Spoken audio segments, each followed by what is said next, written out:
Welcome grade 7 students and good morning to each and everyone. But before anything else, may I request everyone to please close your eyes for our prayer. Heavenly Father, thank you for the gift of life you have given to each and everyone. Thank you also for all the safety, for the financial provision for each family so that they could sustain all the needs of the family members. Thank you also, Lord God, na kung sa diin ara kami gihapon sa safety nga ginatawag, kung sa diin ang blessings nimo, ang guidance nimo sa tagsa-tagsa sa amon ara gihapon. Lord Jesus Christ, we ask forgiveness sa tanan nga sins nga amon nakumit kag amon pa makumit, Lord Jesus Christ. As we begin this lesson this morning, please bless us and please give us knowledge and wisdom para mas maintindihan manamon ang lessons ng different subjects. Lord Jesus Christ, we surrender everything to you and we offer our life to you. This we ask in Jesus' name we pray. Amen. Okay, class, for our Bible verse of the week, it is taken from the book of Psalm chapter 32 verse 8 that says, I will instruct you and teach you in the way you should go. I will counsel you with my eye upon you. Amo na gani class nga ara ang Bible na kung sa diin ang tanan nga gusto nga ang tanan nga word of God ara dira. Ang tanan nga ara sa Bible class kinahanglan na siya naton ikabuhi nga kung sa diin ang lessons, ang realizations nga makuha naton sa sa word of God nga ara sa Bible, amo na siya ang mag-lead para sa aton nga successful sa ulihi, sa aton success sa ulihi, na kung sa diin hindi kita mapariwara or hindi kita ano sa dalan nga tiko, kung sa diin ang lessons, ang realizations sa word of God aton gid ina siya gamiton para sa tadlo nga dalan kag sa kasanag nga kung sa diin class ang kasanag nga ginahatag si Jesus Christ lamang ang makahatag sina. That is why nga gina-encourage gid ang tanan nga mag-share kita sang word of God sa iban man nga tawo nga kung sa diin mangin aware man sila kag maka-realize man sila on how important the word of God sa aton tagsa-tagsa kakabuhi. Kung kita may ginahimo kita klase kung sa diin amo na bilang ginahambal nga kung hindi ka pagsukton diri sang law sa aton nga sang mga katawhan didto naman kita sa langit pagasukton. Kung sa diin class ang ginahimo diri naton kung wala sa may makikita sa imo si Jesus Christ makakita gid sa imo kay nga I will counsel you with my eye upon you. Ang karma usually common ina siya sa aton nga kung sa diin but ang kamatuuran dira klase Jesus Christ lang gid ang makahatag sang judgment sa aton sa ulihi. That is why class be encouraged gid nga mag-share kita sa awareness sang word of God sa iban nga tawo para mangin aware man sila kag mapalapit naton ang ila relationship kay Jesus Christ. So class, this morning klase na kita sang measuring capacity. Last meeting din-discuss na naton ang measuring length. So this time we are going to tackle the measuring capacity. So capacity is the amount that something holds. Magsiling kita class, amount that something holds, pilagid bala ang makaya sang isa ka butang. For example, sa inyo man class nga utok, pilagid bala ano gid bala ang makaya sang inyo nga utok? Ano gid ang makaya sang inyo nga skills, sang inyo ability? Ano gid ang capacity ninyo? Diin gid kutob. So sa math naton class may ara man ina siya capacity. Na kung sa diin ginapakita kung pila ka amount ang hold sang isa ka bagay. So may ara kita class mga metric units for capacity. So sa capacity, I know familiar gid kamo sini class ang aton nga basic unit when measuring capacity is liter. So ang basic unit is liter. So we have here the symbol KL represented by the kiloliter. Magsiling kita kiloliter class, we have 1,000 liters na siya. Hectoliter represented by the symbol HL, small letter, meaning to say it is 100 liters. The same lang ni siya class actually sa may measuring length naton.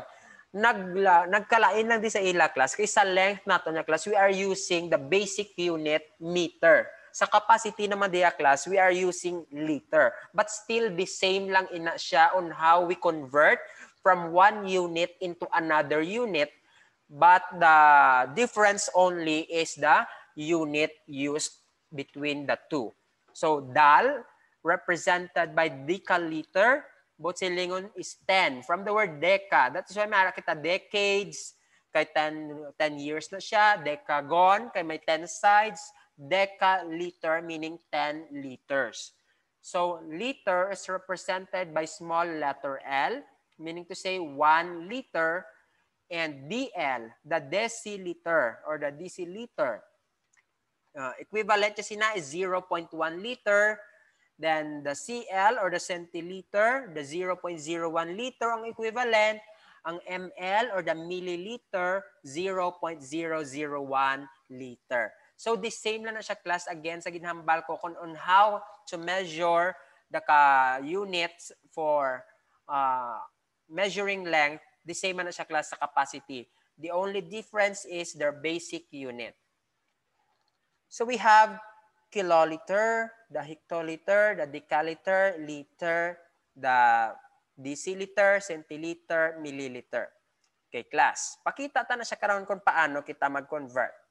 Example, 8.07 kiloliter is equal to hectoliter. Nakita ni mo class, si kiloliter kag si hectoliter, tupaday lang siya. Diin ang dako, kiloliter or hectoliter? Very good. Si kiloliter. Kag nakita nimo, diin nga part or diin nga side ni kiloliter, makita si hectoliter. Ara sa bala sa right side ni kiloliter or ara siya sa left side ni kiloliter. So, paano siya natin makita, class? Since ari siya class sa right side, kag tupaday lang man sila, buot silingon 1 place lang gid, 1 decimal place lang gid na ang ila nga distance. So ang himuon mo lang man da class, amo na siya. Since ari diri aton decimal point, kag tupaday lang sila, it means 1 decimal place lang ang ila nga distansya. So ang aton nga decimal place class, i-move ta lang na di 1 place to the right. Kay ara siya class sa right, si hectoliter, makita siya sa right side ni kiloliter. So ang aton sina class nga gwa na niya is 80.7.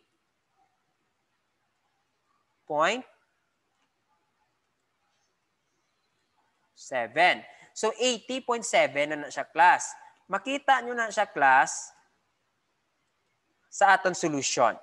80.7 hectoliter. So sorry gid siya class, hectoliter inada siya. Wait lang kay aton siya change.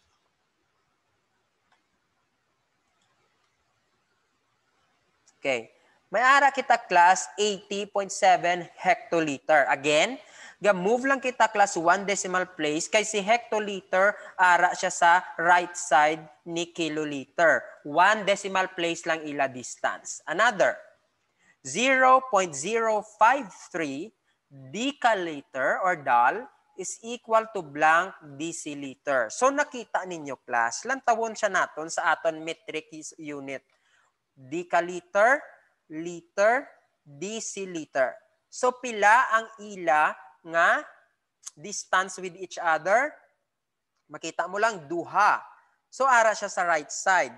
In short class, ma-move ka man to decimal place sa aton nga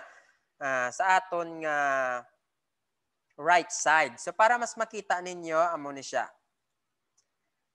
Decaliter, liter, deciliter. So 2 decimal place ang ila nga distance. So ari dire ang aton nga decimal place or decimal point, so ma-move kita 2 decimal place to the right. Kay si deciliter, 2 decimal place ang distance niya halin kay dal sa right side ni dal or ni decaliter. So 1 kag 2. Therefore, ari di class ang aton nga bag-o nga decimal point. That is why may ara kita 5.3 deciliter. So, ga-move lang kita class 2 decimal places sa right side. Kahit 2 lang man decimal places ang distance nila nga duha. Next example. 3.865 liters is equal to blank milliliter. So, ari siya class. Lantaw nimo halin sa liter pakadto sa milliliter. So, 1, 2, 3. So, 3 decimal places to the right naman ang aton nga i-move. So, ma-move naman kita 3 decimal places to the right. 1, 2, 3. So, diri na class ang bag-o naton nga decimal point. In short, 9.865 liters is equal to 9,865 milliliters. So nakita ninyo class kung paano siya naton nga ga-move lang kita nga wala na multiplication, wala na kita division nga matabo. Ma-move na lang kita sang decimal place naton. Another example, 0.0613 hectoliter is equal to blank deciliter. So ari naman kita klase sa hectoliter. So lang tawon naton kung pila ka decimal place ang ila nga distance. 1, 2, 3. So 3 decimal place sa right side na siya class ni hectoliter. So ari na ang aton nga decimal point, so ma-move kita 3 decimal places to the right. 1, 2, 3. Therefore, diri na ni class ang bag-o nga decimal point naton. In short, 0.0613 hectoliter is equal to 61.3 deciliter. Amo na siya class kung paano kita mag-convert from one unit to another unit. May isa pa kita ka-example. 126.3 centiliters is equal to blank liters. Lantawon naton class. Centiliter, deciliter, liter. So pila ka decimal place ang distance nila? Halin kay centiliter para kadto kay liter? Very good. We have 2 decimal place nga distance. Diin makita si liter. Ara siya sa right side ni centiliter or sa left side ni centiliter? Di siya makita sa right side or sa left side? Very good. Ara siya sa left side. Buot silingon class, sa left side naman kita ma-move sang aton decimal point. So, 1, 2. So, may 2 kita ka decimal place. Ma-move lang kita 2 decimal place to the left. 1, 2. Therefore, class, ari di class ang bag-o naman naton nga decimal point. In short, 126.3 centiliters is equal to 1.263 liters. Another example pagid. 300.8 liters is equal to blank kiloliters. So makita nimo class, halin sa liters, pila ka decimal place? 1, wait lang. 1, 2, 3. So may 3 decimal places kita halin kay liter pakadto kay kiloliter. So ang si kiloliter, ara siya sa left side ni liter. So ma-move kita 3 decimal places sa left side ni liter. 1, 2, 3. In short class, ari na din bag-o naton nga decimal point. 300.8 liters is equal to 0.3008 kiloliters. So I hope na itsindihan na siya klasa kung paano kita mag-convert one unit to another. Move to the left, move to the right lang kita sa decimal place, nakadepende sa kung ano nga mga unit ang aton gina-convert. 0.146 the decaliter is equal to blank hectoliter. So makita nimo class, si decaliter kag si hectoliter tupaday lang. Pero diin makita nga side si hectoliter. Si hectoliter makita siya sa left side ni decaliter. In short, ma-move kita 1 decimal place to the left. So para makita naton, ato naman siya ipakita. Amo ni siya class ang aton nga bag-o nga ay ang aton nga decimal point, so ma-move kita 1 decimal point to the left. So, ari na di class ang bag-o naton nga decimal point. In short, 0.146 decaliter is equal to 0.0146 hectoliter. Next, number 8. 4,864 milliliters is equal to blank liters.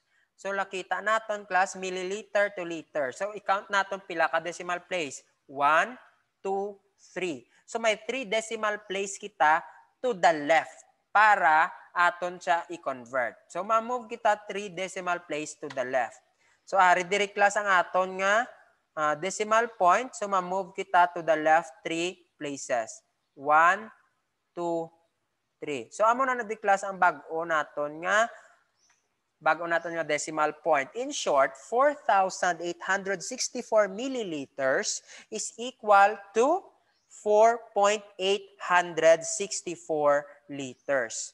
So, amo na siya class kung paano kita mag-convert from one unit to another unit. Ginalantaw lang naton kung pila ka decimal place ang i-move naton, it's either in left direction or in right direction. So another, may measuring capacity class, may common units kita nga ginasunod. May ara kita 8 fluid ounces, equivalent na siya class sa 1 cup. Or 1 cup is equivalent to 8 fluid ounces. 2 cup or 2 cups is equal to 1 pint. Si pint is represented by small letter PT nga symbol.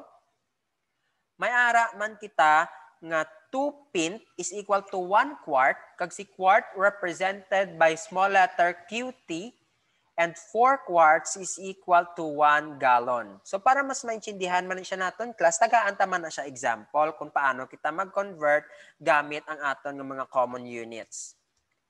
16 quart is how many pint? So note naton nga ang 1 quart is equivalent to 2 pint. In short class, ang 16 i-multiply lang siya naton by 2, so may ara kita 32 pint. Another pagid, 805 gallons is equal to blank quart. So sa aton nga natun-an, si 1 gallon is equivalent to 4 quarts. Therefore, ang himuon dira naton class, 805 times 4 lang kita. Pila? 805 times 4 is 3,220 quarts. Next, 26 cups is equal to blank fluid ounces. So note naton nga ang isa ka cup, may ara siya ka 8 fluid ounces. So pila naman ka fluid ounces ang ara sa 26 cups. Ang himuon lang da class, 26 times 8 is equal to 208 fluid ounces. Another, 60 quarts is equal to blank gallon. Tandaan naton class nga sa 4 quarts may ara isa ka gallon. Kung may 60 quarts, pila ka gallons. So ang himuon tada class, 60 divide ta lang by 4. So 60 divided by 4, we have 15 gallons. So ama lang na siya class, mag-convert kita sang mga common units na ginagamit naton. Kag kung paano kita mag-convert from one unit to another unit, mag-measuring capacity na. Again, sa measuring capacity, the basic unit is liter. Aton lang lantawon kung sa left side bala kita ma-move or sa right side kita ma-move, kag kung pila ka decimal places ang aton nga i-move either in right side or in left side directions. So I hope na intindihan ninyo ang aton nga klase sa sini nga adlaw, and para makita naton ang application sang aton skills, knowledge sa sini nga lessons. So sa inyo nga textbook Spiral Math 7, solve for items 1 to 10 of 4.2 exercises B. Ang sa dalom na siya class, ang 1 to 10, ang convert from one unit to another unit. So God bless everyone, and if you have clarifications or questions, feel free to message me so that ma-remediate naton ang inyong mga queries. So God bless everyone, and see you sa aton next nga video.